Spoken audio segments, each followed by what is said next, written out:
When a company or employer or organization learns the identity of a whistleblower reporting evidence of their wrongdoing, they often would take retaliation actions to discredit or otherwise punish the whistleblower. In fact, as government employees, many of you have sued or are suing your employer for retaliation against you because you complained of wrongdoing on the job. As concerned citizens, some of you have sued the government on behalf of yourself and others. I have acknowledged many times that litigation is difficult. It's doable, but it's difficult. And this may be more true when the defendant is the government. And a standalone plaintiff, such as pro se, need all the support and help they can get. Hey guys, this is Advocate Lucinda, your empowerment lawyer. For those of you who don't know, I want to introduce you to the National Whistleblower Center. But before I do that, let me quickly define the whistleblower. A whistleblower is someone who reports waste, fraud, abuse, corruption, or dangers to public health and safety to someone who is positioned to rectify the wrongdoing. The National Whistleblower Center supports, protects, and reward whistleblowers around the world. They assist whistleblowers in finding legal aid. They advocate for stronger whistleblower protection laws and educate the public about whistleblowers' critical role in protecting democracy and the rule of law. So, let's look at some of the protections. A key protection in many laws is the right of whistleblowers to keep their identities confidential when providing evidence of wrongdoing to the proper authorities. Note that reporting to the proper authorities is important. Now, some confidentiality protections do not apply in every situation. However, programs provide critical safeguards of whistleblowers' identities. The retaliation that employers and organizations take against the whistleblower often result in job loss and financial and emotional distress. Remedies for retaliation through litigation include one, back pay that includes wages and benefits lost as a result of being unlawfully terminated.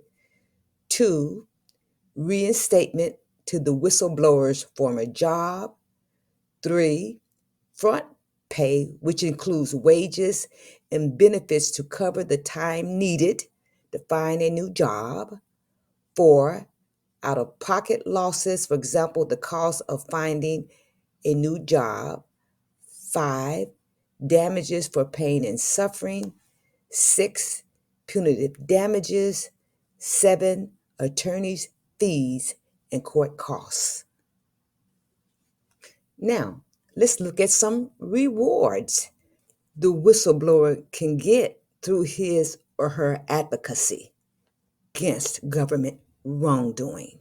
A variety of U.S. laws provide financial incentives for whistleblowers to report evidence of wrongdoing, with the amount of rewards tied to how much the whistleblower contributed to the success of prosecutions. For example, under the False Claims Act, whistleblowers receive between 15 and 30% of the monies that were collected as a result of the whistleblower's information. Under the Dodd-Frank Act, between 10% and 30% of the money has been paid to whistleblowers. Under IRS, 15 to 30% has been paid to the whistleblower. And since 2011, the government has paid nearly $6.7 billion in rewards to whistleblowers. Whistleblower can even sue, potentially resulting in a money reward to him or her.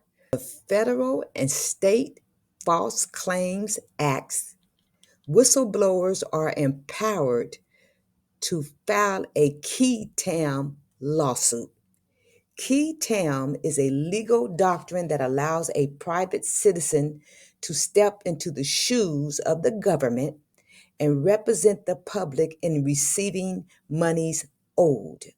If the government steps into the case and takes over prosecution, the whistleblower may receive an award between 15 to 25% of what the government recovers.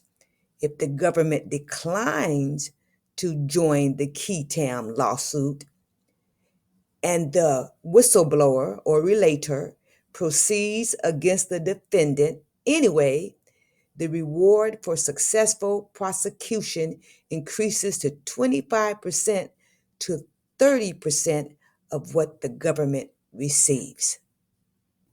Now, whether you need assistance as a litigant or you are a spirited advocate against government wrongdoing, I recommend that you contact the National Whistleblower Center. I will leave a link where you can read up on the center and contact them. I would also encourage you to purchase this Rules for Whistleblowers. It is really an informative and instructional book that would be helpful to you as an advocate.